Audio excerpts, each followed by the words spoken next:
Evolution का, चलो ठीक है बंद करो अब सब।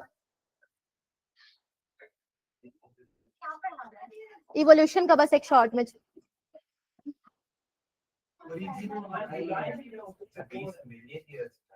फॉर्मेशन ऑफ सोलर सिस्टम क्या था? 20 बिलियन ईयर्स पहले वो बादल खड़ी है, उससे बड़ा सा गैस तुम लोग ऐसे ही आंसर्स लिखते हो, पता है तुम लोगों को।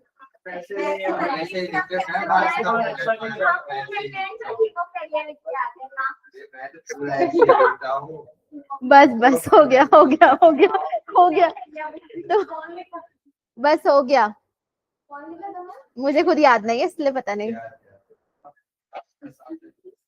मुझे तो वही लग रहा है। छोड़ो। अर्थ का फॉर्मेशन जो है 4.5 बिलियन ईयर्स अगो, और क्या क्या चीजें थी, क्या क्या रिलीज हो रही थी, छोटे छोटे पॉइंट्स में तुम लोग वो सब भूल जाओगे। वाटर वेपर, CH4, CO2 और क्या रहेगा, NH3 रहेगा। उसके बाद यूवी रेस जो है वो सन से ब्रेक होके वो H2 और O2 में बना, और O2 कंबाइन हुआ किसके साथ, अमोनिया के साथ CH4 के साथ, और क्या बनाया, वाटर, CO2। पहले यूवी रेस से जो सन से आ रहा था वो क्या किया, वाटर को ब्रेक करके H2 और O2 बनाया। O2 बाद में अमोनिया के साथ कंबाइन होके ये सारी चीजें बनाया। हाँ तो रिलीज होगा ना, बाहर तो निकलेगा जो मेन प्रोडक्ट के बाद। रिएक्शन बना लो इसका, ठीक है। अब ओजोन लेयर, हाँ ओजोन लेयर का फॉर्मेशन हुआ, फिर क्या हुआ, जैसे कूल डाउन हुआ तो लाइफ अपीयर कब हुई थी ये बता रहे, थ्योरीज प्रथा, ठीक है। ओरिजिन ऑफ लाइफ में क्या क्या था, अबायोजेनेसिस, बायोजेनेसिस, पांसपर्मिया, क्रिएशनिज्म, और क्या रहेगा, केमिकल इवोल्यूशन का रहेगा। तो अबायोजेनेसिस में क्या क्या चीजें थी, कौन उगता है, यही ऐसे मत लिखना प्लीज। हाँ वैसे ही लिखोगे तुम, कचरे क्या बोलते हैं, वो वही लिखेगा, वो वही लिखेगा। आयुष्मान, बस हो गया, ठीक है। लाइफ जो है वो कहाँ से आया, decaying and रॉटन matter like straw mud. ये सेंटेंस यूज करना सही से, उल्टा सीधा नहीं लिखना।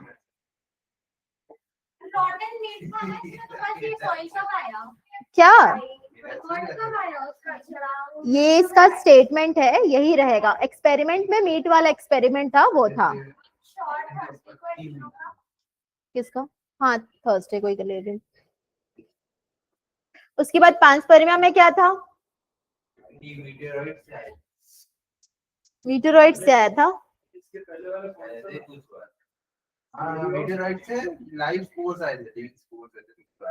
मीटेरोइड लेके आ जाता है। हाँ यानी कि ये ट्रांसफर हुए थे, सारे स्पोर्स जो है वो ट्रांसफर हुए थे। पांसपर्मिया का मतलब ही स्पोर्स रहेगा वहां पर, वो है। तो यहाँ क्या स्पेस से, हाँ वो मीटेरोइड्स के फॉर्म में ये आए थे, लेकिन स्पेशल क्रिएशन है, इसके बाद रहेगा। ये याद है ना तुम लोगों को। अभी लाइन से पूछूंगी सबका स्टेटमेंट।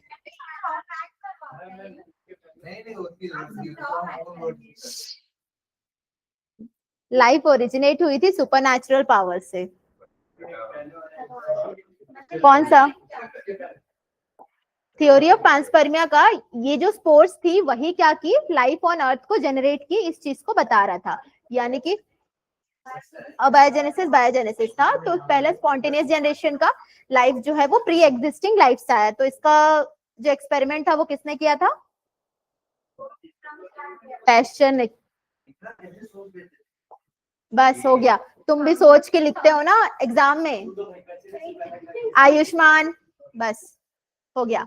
नेक्स्ट देखो, ओब्रिन एंड हाइडन का एक्सपेरिमेंट जो था, इसमें क्या हुआ था, नॉन लिविंग ऑर्गेनिक इनऑर्गेनिक चीजों से आया था, जैसे कि CH4, NH3, water, protein, sugar, nucleic acid, ये सब चीजों से। गोल वाला, हाँ जो एस क्या, वो SL मिलर एक्सपेरिमेंट का था बोल रहे हो ना,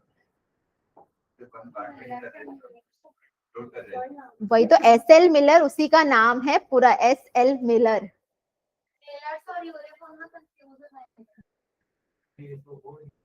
क्या है? चलो ठीक है, यूरे और मिलर ने एक्सपेरिमेंटली प्रूव किया था किस चीज को, केमिकल इवोल्यूशन का। तो सबसे पहले उन्होंने क्या क्रिएट किया था, कंडीशन, जैसे कि प्रिमिटिव अर्थ का मतलब हाई टेम्परेचर, वॉल्केनिक इरप्शन, ये सारी चीजों को किसके साथ, CH4NH3 वाटर और H2 के साथ। ये एक्सपेरिमेंट में क्या हुआ था,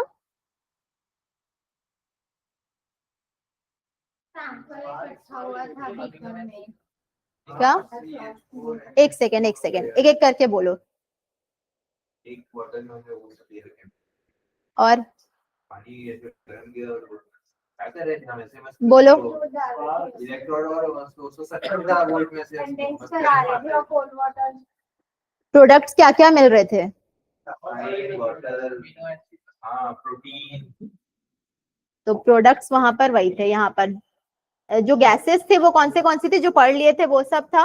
और यहाँ से जो भी बॉइलिंग वाटर था वहां से पास हो रहा था, और वाटर वेपर यहाँ पे जाके और इलेक्ट्रोड्स यहाँ पर स्ट्राइक कर रहे थे। अब यहाँ पर इलेक्ट्रिक डिस्चार्ज यानी कि क्या हो रहा था, स्पार्क जनरेट हो रहा था। स्पार्क जनरेट होने के बाद यहाँ पर कोल्ड वाटर भी था, ताकि उसको क्या कर सके, मेंटेन कर सके यहाँ पर। उसके बाद इसमें मेनली ये गैसेस जो है वो क्या हो रही थी, CH4NH3H2O और H2 का रहेगा।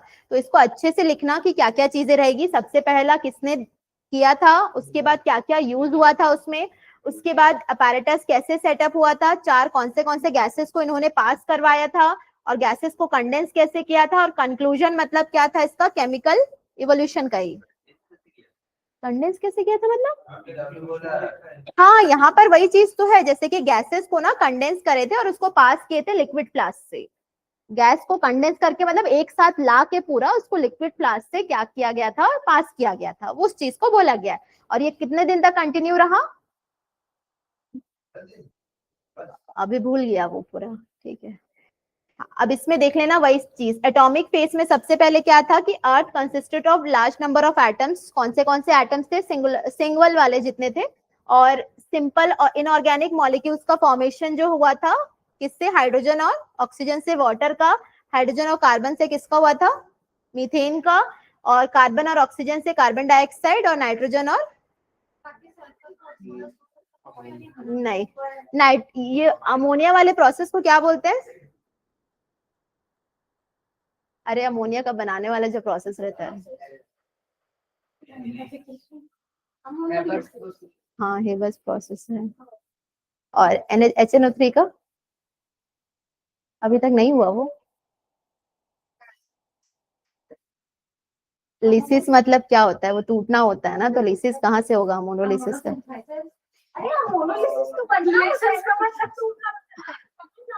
ऑस्टवाल्ड प्रोसेस है, HNO3 का बोल रही हूँ मैं, वो अमोनोलिसिस कहाँ का बता रहे हैं, HNO3 पूछ रही हूँ मैं, नाइट्रिक एसिड पूछ रही हूँ, तुम अमोनिया बता रहे हो। अमोनिया का हेबर्स प्रोसेस है वो रहता है, और लास्ट का H2SO4 का कॉन्टैक्ट प्रोसेस रहेगा। N2+3H2 से आया, वो हेबर्स प्रोसेस रहता है ये बनाने का। क्या मालूम, तुम लोग याद नहीं मेरे को। ठीक है, next formation of simple organic molecules का है। इसमें क्या था, बातें हो गई, ठीक है। एनर्जी की जरूरत थी किस चीज के लिए, वही सोलर रेडिएशन जो रहेंगे और इलेक्ट्रिक डिस्चार्ज वाला जो था। उसके बाद इनऑर्गेनिक मॉलिक्यूल्स क्या बनाते हैं, सिंपल ऑर्गेनिक मॉलिक्यूल्स, मतलब क्या बनेगा, प्यूरिन, पैरामिडिन, अमीनो एसिड का फॉर्मेशन। इसके बाद formation of complex organic molecules कैसे बन रहा है, अमीनो एसिड मिला के क्या बना रहा है, पॉलीपेप्टाइड का फॉर्मेशन, फैटी एसिड और ग्लिसरॉल मिला के क्या बन रहा है, फैट्स बन रहे हैं। शुगर, बायोमोलिक्यूल्स तो पढ़े हो ना, बायो में बायोमोलिक्यूल्स नहीं पढ़े हैं, अरे यार, ठीक है हो गया बस। शुगर, नाइट्रोजनस बेस, फॉस्फेट मिला के क्या बनता है, न्यूक्लियोटाइड। न्यूक्लियोसाइड किससे किससे बनता है, और कुछ तो था, फॉस्फेट नहीं है, शुगर होगा। हाँ। तो फर्स्ट यहाँ पर नॉन सेलुलर फॉर्म जो थे लाइफ के, वो ओरिजिनेट हुए थे 3 बिलियन ईयर्स एगो, और ये सेल्फ रेप्लिकेटिंग कैप्सूल थे, जिसमें क्या क्या था, मैक्रोमोलिक्यूल्स मतलब प्रोटीन, पॉलीसैकेराइड, आरएनए जो भी था वो प्रेजेंट था। अब बायोलॉजिकल ओरिजिन ऑफ लाइफ, अब थ्योरी एक एक करके बताओ, रणअप से start.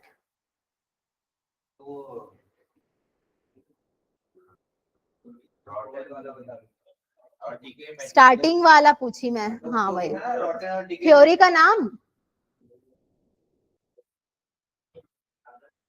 Theory of spontaneous generation, तो वो सुपरनैचुरल पावर वाला, सॉरी हाँ, स्पेशल क्रिएशन है वो, उसका नहीं बोल रही हूँ मैं। हाँ हाँ वो सही बोल रहा है, बोलो।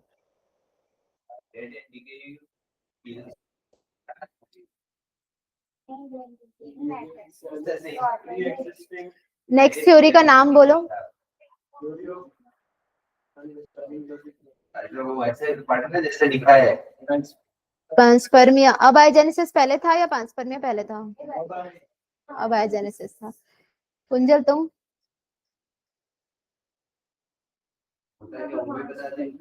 रुको, बोलो लास्ट वाला। सुपरनेचुरल बीइंग, स्पोर्स, बहुत सारा।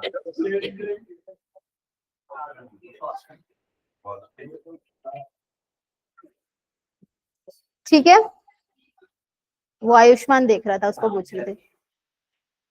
अब बायोलॉजिकल ओरिजिन में क्या क्या चीजें थी? पहले एग्रीगेशन होगा किस चीज का? ऑर्गेनिक मॉलिक्यूल्स का, जो भी चीजें बन गई उसका एग्रीगेशन होगा। उसके बाद प्रोकैरियोट का ओरिजिनेशन, उसके बाद क्या हो जाएगा? इवोल्यूशन, न्यूट्रिशन के बेसिस पे ओजोन लेयर का फॉर्मेशन, और यूकैरियोट्स का ओरिजिन रहेगा। तो इसमें से कितना किसको याद है एक साथ? कैसे हुआ था?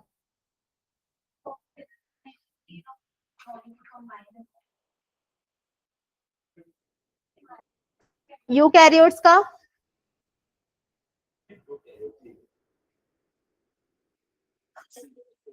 बस इसको शॉर्ट में देख लेना, उससे ज्यादा मत करना, इसका ज्यादा वो नहीं रहेगा। एग्रीगेशन में ये क्या रहेगा? प्रीबाइंड्स का जो फॉर्मेशन होता है उन चीज को देख रहे हैं। प्रीबाइंड्स मतलब फॉर्मेशन जो जिससे कोसर्वेट्स का फॉर्मेशन होगा, और प्रोकैरियोट्स का आगे चल के जो फॉर्मेशन होता है उसकी वजह से रहेगा। तो इसमें क्या रहेगा? जो भी कोसर्वेट्स हैं वो क्या रहती है? एनवेलप्ड रहती है, वाटर मॉलिक्यूल से एनवेलप्ड रहेगी, जो कि बैरियर रहेगा किसका? ऑर्गेनिक मॉलिक्यूल्स और सराउंडिंग के बीच का।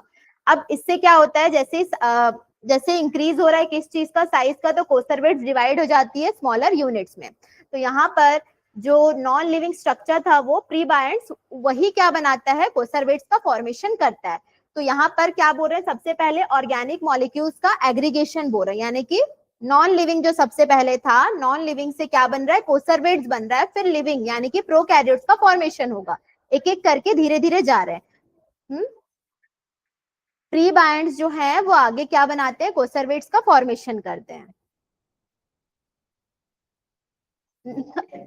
सबसे पहला जो नॉन लिविंग स्ट्रक्चर था उसको प्रीबायंट्स बोल रहे हैं। तो यहाँ पर वही है कि कोसर्वेट्स जितने भी रहेंगे उसमें क्या प्रेजेंट नहीं होता था? लिपिड मेम्ब्रेन नहीं होता था। तो इसको हम कंसीडर नहीं कर सकते किस चीज का? फॉर्मेशन ऑफ फर्स्ट ईओबायंट्स के फॉर्म में। तो ये चीज था। ईओबायंट्स मतलब जो लिविंग वाले के फॉर्म में हम नहीं कर पा रहे थे, उसको कंसीडर नहीं कर पा रहे थे। तो इसमें सिर्फ स्टोरी के जैसे ही थोड़ा सा पढ़ना। फिर प्रोकैरियोट्स कैसे जनरेट हुए थे? यूकैरियोट से पहले या बाद में?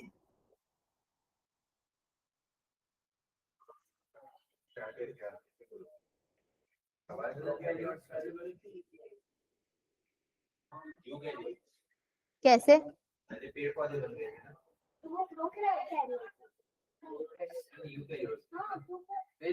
पेड़ पौधे कैसे प्रोकैरियोट?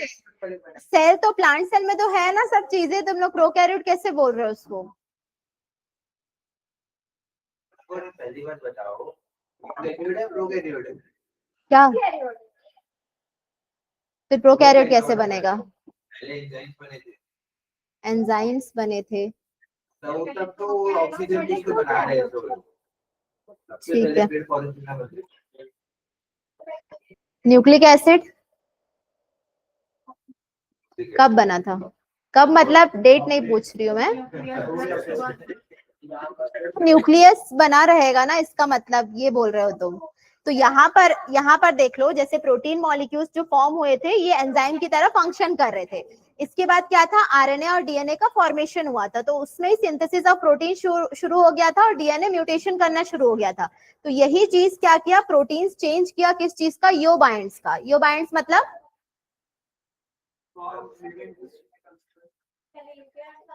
प्रीबायंट जो है वो नॉन लिविंग का अर्लीस्ट लिविंग स्ट्रक्चर रहेगा। यूबायंट जो रहेगा वो कोसरवेट्स के बाद बन रहा है ये। तो पहले क्या रहेगा, प्रीबायंट्स रहेगा, फिर कोसरवेट्स रहेगा, फिर इयोबायंट्स रहेगा। ठीक है, उसके बाद यहाँ पर जो चीज रहेगा, जैसे ये फॉर्मेशन जो है इबायंट मॉलिक्यूल्स का बहुत जल्दी कर रहा था, तो यहाँ पर लिपिड लेयर डेवलप होने लग गया था किसके अराउंड, इयोबायंट्स के अराउंड। तो इससे क्या हुआ था, सबसे पहले फर्स्ट सेल बना था अर्थ में। किसका सेल का नाम क्या लिखेंगे,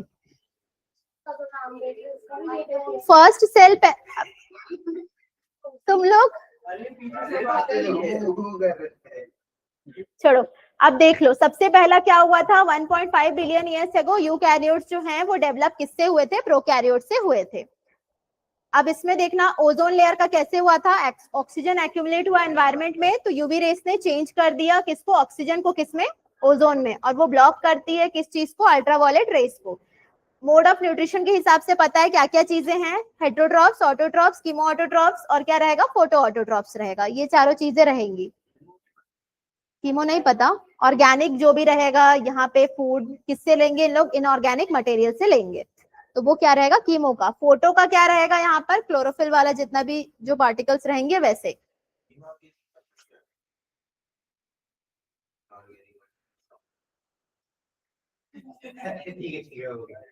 अच्छा ठीक है, अच्छा छोड़ो, मैं नॉर्मल क्वेश्चन एक पूछ लेती हूँ, ऑर्गेनिक और इनऑर्गेनिक केमिस्ट्री में क्या फर्क है।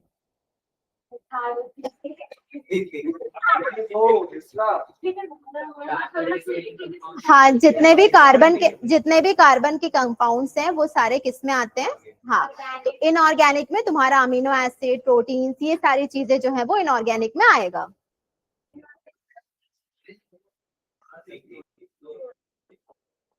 अभी ना मतलब हो गया बायोकेमिस्ट्री में, अब नहीं वो इनऑर्गेनिक में ही आएगा जहां तक वो इनऑर्गेनिक। एविडेंसेस देख लो, एविडेंसेस में पहला क्या था, पैलेंटोलॉजिकल, फिर दूसरा मॉर्फोलॉजिकल एंड एनाटॉमिकल, तीसरा बायोजियोग्राफिकल एविडेंसेस, यहाँ से ज्यादातर क्वेश्चंस आएंगे, पिछले में तो थोड़ा बहुत ऑब्जेक्टिव आएगा। बायोकेमिकल एविडेंसेस, फिर क्या रहेगा एम्ब्रियोलॉजिकल, और लास्ट में क्या रहेगा नेचुरल सिलेक्शन से। कौन सा, ये तीनों का मैं एक बार ना टाइम के हिसाब से कर लूंगी। 1 ही घंटा देना है तुमको, मैं टाइम डाल दूंगी, तुम लोग हिसाब से आ जाना, ठीक है। एविडेंस टेस्ट का एविडेंसेस में सबसे पहले देख लेना क्या है, पैलेंटोलॉजिकल रहेगा, ये स्टडी ऑफ फॉसिल्स है। फॉसिल्स क्या रहेंगे, रेमिनेंट्स जितने भी, यानी कि जो डीके मैटर्स वाले, तो ये सारे क्या है, रिटर्न डॉक्यूमेंट्स है किसके, इवोल्यूशन के। तो टाइप्स ऑफ फॉसिल अलग अलग टाइप का होता है, स्केलेटल्स होते हैं, कोई कोई इंप्रेशंस भी, यानी कि फुटप्रिंट्स हो गए, इंप्रेशंस हो गए, ये सारी चीजें अलग अलग टाइप्स के क्या होते हैं, फॉसिल्स होते हैं। उसके बाद कनेक्टिंग लिंक का बताई थी, याद रखना किसका, आर्कियोप्टेरिक्स का याद रखना, किसके किसके बीच का है, रेप्टाइल्स और बर्ड्स है। आर्कियोप्टेरिक्स का स्पेलिंग प्रणब अगर गलत लिखा अगर पेपर में आया तो सोच लेना, उसके बाद ना कम से कम 50 बार लिखवाऊंगी उस स्पेलिंग को मैं।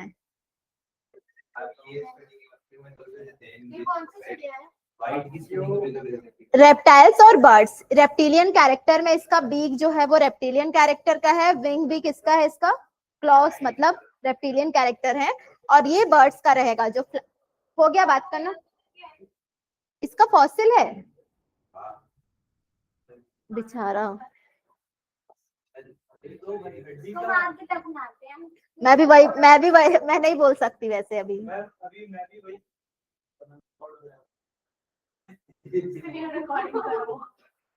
चलो ठीक है, अब क्या क्या मेथड रहेंगे, मेन तुम लोग का कौन सा रहेगा, कार्बन डेटिंग का मेथड रहेगा। कार्बन डेटिंग से हम पता कर सकते हैं कि फॉसिल जो है, बस फॉसिल जो है वो कब के हैं, कौन से साल के हैं, ये पता कर सकते हैं, ठीक है।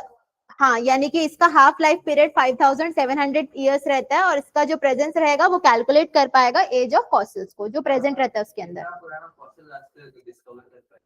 हाँ बहुत सारे हैं, खोजो तुम लोग पैलेंटोलॉजिकल, मेरे को भी याद नहीं है उसका, बहुत सारा है। इवोल्यूशन हॉर्स का क्या क्या था सबसे पहले? एरा वाला पढ़ लो तुम लोग। नहीं बस हो गया। नहीं ये पढ़ लो, ज्यादा सही है जो जो दिया हुआ है। जैसे कि जितने भी एराज है यहाँ पर, पैलेजोइक, मीसोजोइक और एक क्या रहेगा, सीनोजोइक एरा है, तीनों एराज रहेंगे। और यहाँ पर जैसे कि कौन सा है, परमियन, ट्राइएसिक, जुरासिक और क्रिटेशियस। इसको याद करवाई थी, तुम लोगों को याद होना चाहिए। जुरासिक मूवी और ये सब चीजों से याद रहेगा, नॉर्मल।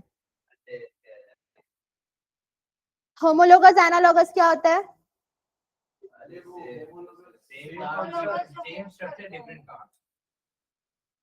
सेम काम डिफरेंट स्ट्रक्चर।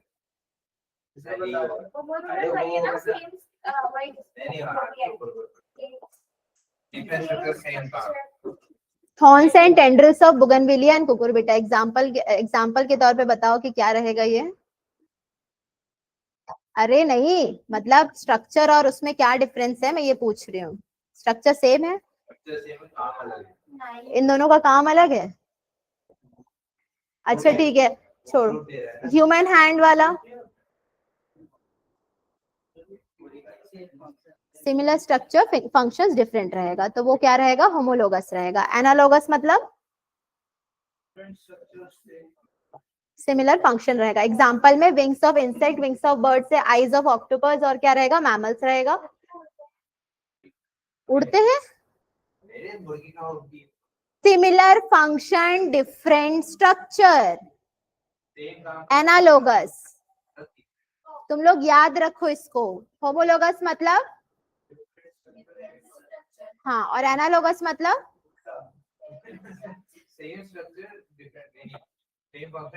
हाँ, सिमिलर फंक्शन डिफरेंट स्ट्रक्चर रहेगा। स्वीट पोटैटो और पोटैटो, जैसे कि ये मॉडिफाइड रूट है और ये क्या रहेगा, मॉडिफाइड स्टेम है।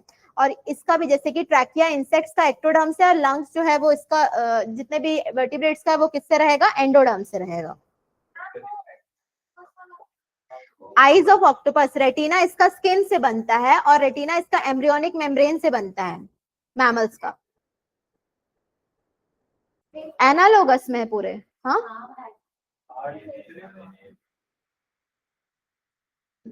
बायोकेमिकल एविडेंसेस में सबसे पहले देखना ऑर्गेनिज्म क्या क्या सिमिलैरिटी शो करती है, प्रोटीन्स, जीन्स और दूसरे बायोमोलिक्यूल्स में। इसका इंडिकेशन किसका रहता है, कॉमन एंसेस्ट्री। ये भी पढ़ चुके हो किसमें, मॉलिक्यूलर बेसिस में, नॉर्मल सेंट्रल डॉगमा का जो प्रोसेस है वो। अब इसमें और क्या क्या चीजें बची है तुम लोग की,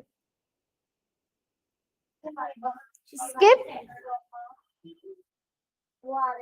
अडेप्टिव रेडिएशन मतलब क्या रहेगा, इवोल्यूशन किससे होगा, डार्विन्स फिंचेस वाला एक रहेगा गैलापागोस आइलैंड में। इसका एग्जांपल में जो रहेगा वो है, ठीक है, जो डिफरेंट स्पीशीज जो रहेगा कहाँ पर रहेगा, एक ज्योग्राफिकल रीजन में प्रेजेंट रहेगा स्टार्टिंग से। और हाँ, लेकिन हार्डी विनबर्ग का क्वेश्चन आता है इसका।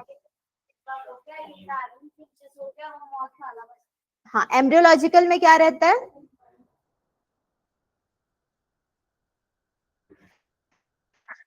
इसका मतलब कुछ कॉमन जितने भी फीचर्स रहेंगी वर्टिब्रेट एम्ब्रियोज का वो रहेगा। सारे वर्टिब्रेट एम्ब्रियोज में कुछ कॉमन फीचर्स जो है वो प्रेजेंट रहेगा। जैसे कि यहाँ पर जितने भी वर्टिब्रेट एम्ब्रियोज रहेंगे उसमें क्या प्रेजेंट रहता है, ह्यूमन में भी इन लोग का वेस्टिजियल गिल स्लिट्स रहता है, जस्ट बिहाइंड द हेड जो है वो प्रेजेंट रहेगा। लेकिन वो फिश में सिर्फ फंक्शनल होगी, बाकी में नहीं रहती है। इसका नाम भी याद रखना, ये ऑन्टोजेनी रिपीट्स फाइलोजेनी का आ सकता है। हीकल ने क्या बताया था, कॉन्सेप्ट जो था किसका, बियर्स लॉ का। बियर्स लॉ में क्या था, मतलब मेनली इसका क्या था कि ऑन्टोजेनी रिपीट्स क्या था, फाइलोजेनी था, बायोजेनेटिक लॉ था। तो इसमें मेनली ये बताया था कि डेवलपमेंट जो है एक्स से लेके एडल्ट तक ये क्या हो रहा है, रिपीट हो रहा है, स्टेजेस में हो रहा है। जैसे फर्स्ट सेकंड जो भी स्टेजेस के वाइज होगा, जिसमें उसके एंसेस्टर्स भी उनका क्या कर रहे हैं, कैरेक्टर को पास कर रहे हैं, या फिर डेवलपमेंट जो रहेगा उसी से ही हो रहा है, जितने भी एंसेस्टर्स के हिसाब से ही होगा। ठीक है, अब यहाँ पर उन्होंने ये बोला कि एम्ब्रियोज कभी भी पास नहीं करते हैं adult stages of other animals. किसने रिजेक्ट किया था, अर्नेस्ट वॉन बेयर। हाँ, अब यहाँ से मेन का नेचुरल सिलेक्शन। नेचुरल सिलेक्शन में एग्जांपल किसका था, पहला इंडस्ट्रियल मेलानिज्म, दूसरा किसका है, रेजिस्टेंट वेराइटीज का development against herbicide, pesticide, antibiotics. और इसमें क्या था, एग्जांपल्स नेचुरल सिलेक्शन के जो है वो पूरे। तो नेचुरल सिलेक्शन का मतलब क्या रहेगा, जो कि बेस्ट सूटेड है एनवायरमेंट के लिए, वो ही क्या होंगे, हाँ, इंडस्ट्रियल मैनरिज्म प्रथा समझाएगी, है ना प्रथा, आता है। पहले वाइट पॉट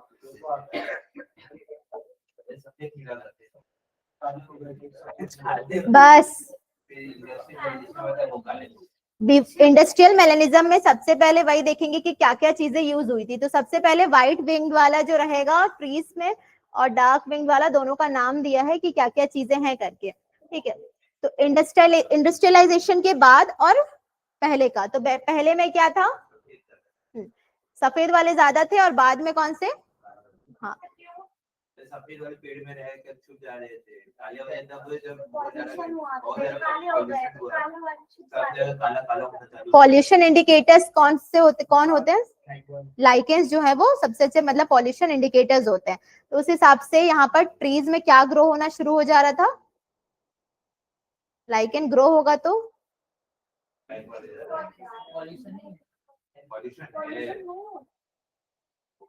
नहीं होगा, हाँ।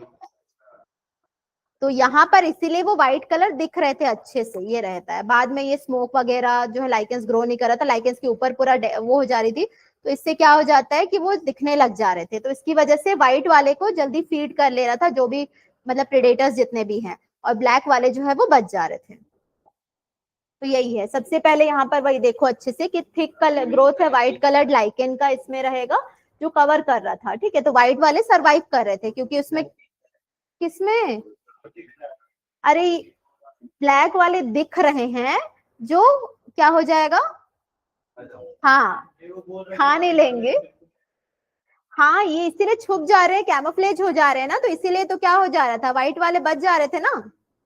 अब ये कैमोफ्लेज नहीं हो पा रहा था, तो यहाँ पर क्या हो गए, दिखने लग गए, तो दिखने लग गए तो व्हाइट वाले जो है वो सबसे पहले क्या होगा, प्रेडेटर्स की नजर में आ गए थे।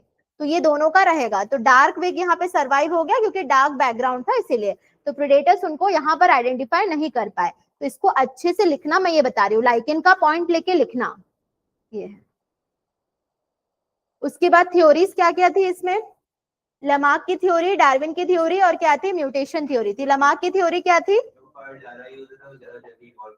हाँ ठीक है, यानी कि इवोल्यूशन ऑफ लाइफ फॉर्म्स जो है वो किससे हो रहा है, इनहेरिटेंस ऑफ जो भी अक्वायर्ड कैरेक्टर्स रहेंगे उसके हिसाब से हो रहा है। एक्वायर्ड और इनहेरिटेड था अलग अलग, तो एक्वायर्ड के हिसाब से ये होगा, डिसीजेस में बोल रही हूँ या कोई भी उसमें जो तुम्हारा ह्यूमन हेल्थ में था वो। सांप का लिम्स वाला एक था, हाँ। उसके बाद डिसयूज, उनका ऑर्गन जो है वो मतलब यूज नहीं हो रहा था, तो सो इसलिए वो धीरे धीरे ऐसा बोला जाता है, ठीक है। Evolution and evolution by use of organs रहेगा, जैसे जिराफ का, और किसका रहेगा, डिसयूज का एग्जांपल में लिम्स इन द स्नेक्स है। उसके बाद ये थ्योरी भी एलिमिनेट हो गई थी क्योंकि प्रूव कर दिया गया था कि कैरेक्टर्स इनहेरिट सिर्फ किससे होते हैं, जीन से होते हैं। उसके बाद डार्विन ने थ्योरी जो दिया वो किसके बेसिस पे था, सी वोएज जो था सेल शिप में, उन्होंने ऑब्जर्व किया था, शिप का नाम याद रखना। उसके बाद जो अल्फ्रेड वालेस थे उन्होंने भी सिमिलर कंक्लूजन दिए। तो सारी चीजें जैसे थॉमस माल्थस का भी, सबका जो भी कंक्लूजन था वो इन्फ्लुएंस किया डार्विन को। किस चीज को, उसी तरफ ही मूव करता है वो, जैसा चल रहा है नेचुरल सिलेक्शन जैसे होता है वो,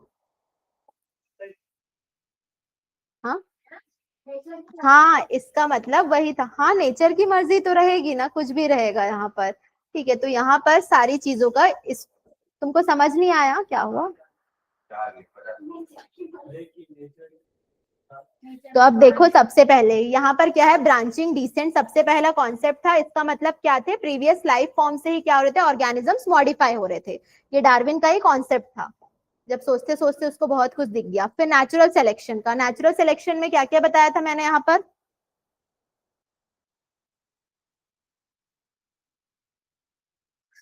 बोलो,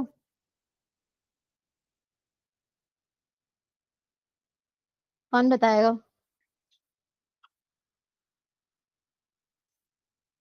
कॉलोनी ए जो है ठीक है, उसमें रेजिस्टेंट बैक्टीरिया है, फिर एंटीबायोटिक ऐड कर रहे हैं, रेजिस्टेंट बैक्टीरिया आउटग्रो करने लग गई है, लास्ट में कॉलोनी बी तक क्या हो जा रहा है वो, हाँ स्प्रेड हो रहा है नेचुरल सिलेक्शन, यानी कि वो एंटीबायोटिक से रेजिस्टेंस हो जा रही है तो वो पूरा ग्रो कर पा रही है उसके अंदर, तो वो नेचुरल सिलेक्शन का कंडीशन रहेगा, मतलब सर्वाइवल ऑफ द फिटेस्ट जो रहेगा वही है। सर्वाइवल ऑफ द फिटेस्ट इसमें कहाँ से रहेगा? हाँ रेजिस्टेंट वाला तो था ना, एंटीबायोटिक रेजिस्टेंस वाला जो था उसका। म्यूटेशन का क्या था?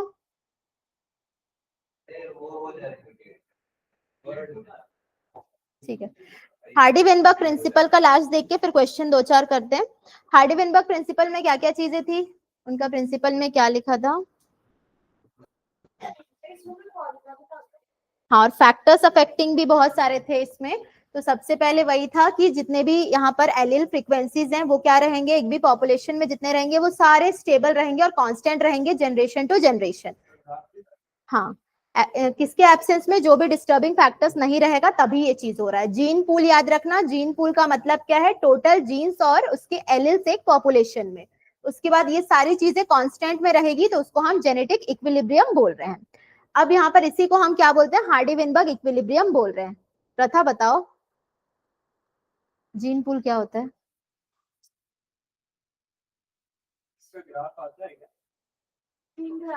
बनाना भी है या फिर ऐसे भी आ सकता है, एक राइट एक लेफ्ट और एक मतलब पीक शिफ्ट हो जाता है उसका, एक पीक राइट। हाँ इसका फॉर्मूला भी याद रखना है, a+b² का जो फॉर्मूला रहेगा वही सेम रहेगा, p+q²। फैक्टर्स अफेक्टिंग इसका याद रखना है, पहला जीन माइग्रेशन, दूसरा जेनेटिक ड्रिफ्ट, तीसरा म्यूटेशन, जेनेटिक रिकॉम्बिनेशन और नेचुरल सिलेक्शन। नेचुरल सिलेक्शन में सेम लिख सकते हो, जीन माइग्रेशन मतलब जीन फ्लो हो रहा है एक जनरेशन से दूसरे जनरेशन तक का, यानी कि जीन फ्रीक्वेंसी दोनों पॉपुलेशन में चेंज हो रही है यहाँ पर। अब नेक्स्ट जेनेटिक ड्रिफ्ट मतलब क्या हो रहा है, जीन फ्लो अगर बाई चांस हो जा रहा है तो उसको हम जीन मतलब ये बोल रहे हैं, तो चेंज इन फ्रीक्वेंसी जो है वो डिफरेंट रहेगा। फाउंडर इफेक्ट देख रहे हो, फाउंडर इफेक्ट में क्या रहेगा यहाँ पर, हाँ तो वो फाउंडर इफेक्ट यानी कि वही वहां पर फाउंडेशन रख रहा है, जो भी है पूरा कैप्टन बन गया। उसके बाद म्यूटेशन में देखते हैं, म्यूटेशन में क्या रहेगा, फॉर्मेशन होगा किसका, नया फिनोटाइप जो रहेगा उसका फॉर्मेशन हो जाएगा। जेनेटिक रिकॉम्बिनेशन मतलब शफल हो जाएगा, यहाँ पर जितने भी चीजें हैं वो क्रॉसिंग ओवर होके वो क्या हो जाती है, शफल हो जाती है। 3 टाइप के नेचुरल सिलेक्शन में यही वाला यहाँ पर क्या रहेगा, स्टेबिलाईजिंग, डायरेक्शनल, डिसरप्टिव रहेगा। स्टेबिलाईजिंग का मतलब यानी कि यहाँ पर जितने भी हैं सारे मीन जितने भी हैं सब स्टेबल है। उसके बाद नेक्स्ट क्या रहेगा, हाँ डायरेक्शनल रहेगा, यानी कि एक ज्यादा फेवर्ड रहेगा उस हिसाब से। उसके बाद इसमें क्या रहेगा, डिस्ट्रीब्यूट हो जाएगा, दोनों तरफ डिस्ट्रीब्यूट हो जाएगा। तो ये नेचुरल सिलेक्शन का जब क्वेश्चन आएगा एक्सप्लेन करने भी आता है। चलो इसका पहले क्वेश्चंस देख लेते हैं कुछ कुछ और।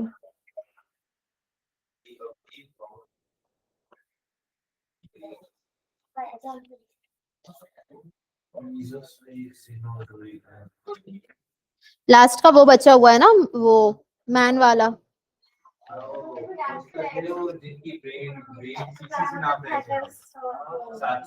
ऑस्ट्रेलोपिथेकस।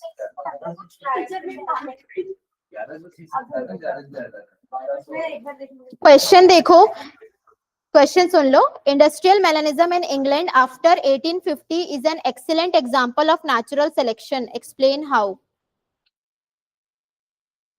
नींद में हो? क्वेश्चन क्या पूछी मैं?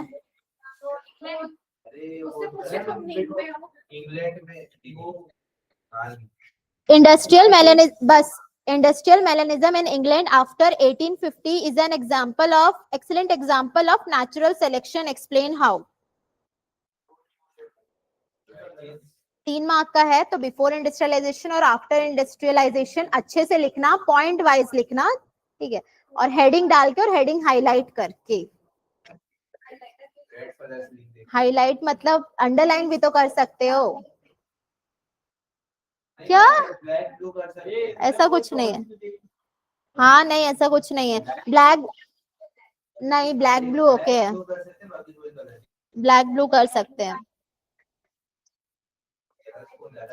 Question soon low. Explain the significance of the experiment carried out by SL. Miller. Name the scientist whose hypothesis prompted him to carry out this experiment.